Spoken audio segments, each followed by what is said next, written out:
42년간 아무도 건드리지 못했던 제도가 있습니다. 65세 이상 지하철 무료.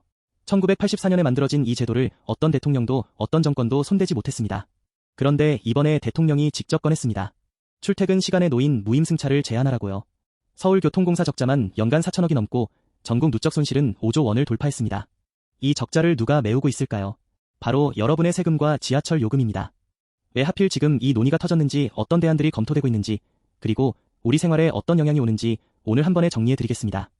이 영상 끝까지 보시면 제도 변경 전에 미리 대비할 수 있는 구체적인 방법까지 알려드립니다.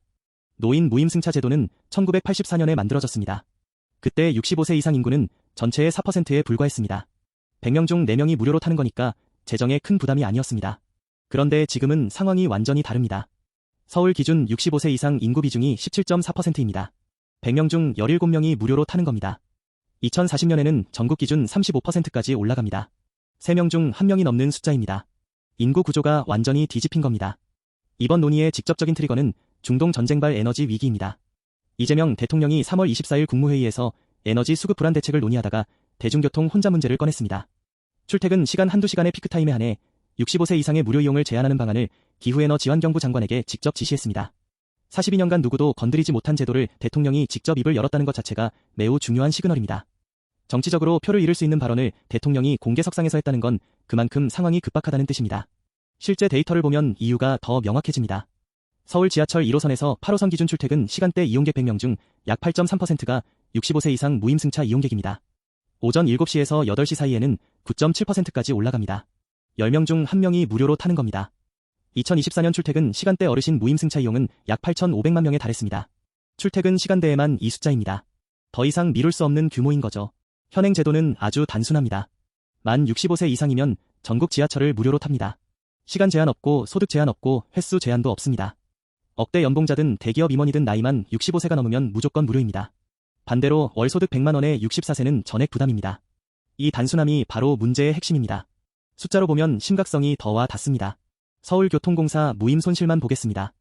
2020년에 2,161억 원이었습니다. 2023년에 3,663억 원으로 뛰었습니다. 2024년 가결산 기준 4,135억 원입니다. 4년 만에 거의 2배가 된 겁니다. 매년 증가 속도가 빨라지고 있습니다. 전국 6개 도시철도를 합산하면 2025년 한 해에만 7,779억 원 적자입니다. 2017년부터 2025년까지 9년간 누적하면 5조 3,652억 원이 넘습니다. 웬만한 국책사업 예산에 맞먹는 금액입니다. 더 심각한 구조적 문제가 있습니다. 중앙정부 지원 없이 지자체와 교통공사가 이 적자를 통째로 떠안고 있습니다. 적자를 메우기 위해 어떻게 할까요? 결국 일반 승객의 요금을 올리거나 노후 시설 교체나 안전 투자를 줄여야 합니다. 실제로 서울 지하철의 노후 전동차 교체가 예산 부족으로 계속 지연되고 있습니다. 무임승차의 비용을 모든 시민이 나눠내는 구조입니다. 내가 내는 지하철 요금 속에 이 적자가 이미 녹아들어 있는 겁니다. 현재 논의되는 대안은 크게 4가지입니다. 하나씩 자세히 살펴보겠습니다. 첫 번째는 피크타임 제한입니다. 출퇴근 시간대인 오전 7시에서 9시 오후 6시에서 8시에만 무임승차를 제한합니다. 대통령이 직접 언급한 안이기도 합니다. 나머지 시간에는 기존처럼 무료입니다. 국토교통부 연구에 따르면 이 시간대 무임승차를 제한하면 혼잡도를 최대 9.5%까지 줄일 수 있습니다. 쉽게 말하면 만차 열차 5대 중 2대가 여유가 생기는 수준입니다. 다만 어르신들의 병원 예약이 오전 시간에 집중되어 있어 실질적으로 이동이 제한될 수 있다는 우려가 있습니다. 두 번째는 연령 상향입니다. 무임승차 기준을 65세에서 70세 또는 75세로 올립니다. 1984년에 65세를 정한 근거는 당시 평균 기대 수명이 67세였기 때문입니다. 지금 기대 수명은 84세입니다. 42년 전에 정한 기준을 지금 그대로 쓰는 게 맞느냐는 논리입니다. 적자 감소 효과가 상당히 크지만 65세에서 69세 연령대의 강한 반발이 예상됩니다. 세 번째는 소득 기준 적용입니다. 기초연금 지급 기준인 65세 이상 소득 하위 70%로 대상을 좁히는 방안입니다. 진짜 도움이 필요한 저소득 노인은 계속 혜택을 받으면서도 재정 부담을 줄일 수 있습니다. 4가지 대안 중 재정 효과가 가장 큽니다. 하지만 소득을 어떻게 검증하고 교통카드에 어떻게 적용할 것인지 행정비용과 시스템 구축이 과제로 남습니다. 네 번째는 반값 할인제입니다.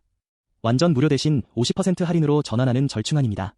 적자를 절반 가까이 줄일 수 있고 형평성 논란도 4가지 안 중 가장 적습니다. 모든 어르신에게 동일하게 적용되니까요. 다만 저소득 노인에게는 50%도 부담이 될 수 있다는 반론이 있습니다. 현실적으로는 여러 안을 조합할 가능성이 높습니다. 예를 들어 피크타임 제한과 소득 기준을 함께 적용하는 식입니다. 이 논쟁에는 양쪽 모두 강력한 논리가 있습니다. 찬성 측 논리부터 보겠습니다. 첫째는 세대 간 형평성입니다. 무임승차 적자는 세금과 요금 인상으로 메웁니다. 이 부담은 지금 일하는 청년과 중년이 집니다. 고령화가 가속되면서 부담이 갈수록 커지고 있습니다. 지금도 힘든데 앞으로는 더 심해집니다. 2040년에 노인 인구 35%의 무임승차를 나머지 65%가 부담해야 하는 겁니다. 둘째는 지역 간 형평성입니다. 지하철이 없는 중소도시와 농촌의 노인은 아무런 혜택이 없습니다. 같은 세금을 내는데 대도시 노인만 무료 교통을 누리는 건 형평성에 맞지 않습니다. 서울에 사는 노인은 무료이고 시골에 사는 노인은 버스비를 내야 합니다. 셋째는 재정 지속 가능성입니다. 현재 추세대로면 적자가 계속 늘어납니다. 매년 수천억씩 쌓이는 적자를 방치하면 도시철도 운영 자체가 위험해집니다. 지하철이 멈추면 그 피해는 어르신을 포함한 모든 시민에게 돌아갑니다. 반대측 논리도 살펴보겠습니다. 첫째는 노인 이동권 침해입니다. 기초연금 수급자 중 상당수가 저소득층입니다. 이분들에게 교통비 부담을 지우면 병원 통원이나 장보기 같은 기본적인 이동이 제한됩니다. 건강 악화로 이어질 수 있는 심각한 문제입니다. 특히 독거노인이나 기초생활수급 노인에게는 교통비 부담이 생존과 직결됩니다. 둘째는 적자의 진짜 원인 논란입니다. 노인 무임승차만이 적자의 원인이 아닙니다. 교통공사의 비효율적 운영구조가 더 큰 문제라는 지적도 있습니다. 인건비 비중이 지나치게 높고 방만한 경영이 적자를 키웠다는 겁니다. 무임승차 탓만 하는 건 본질을 피하는 거라는 논리입니다.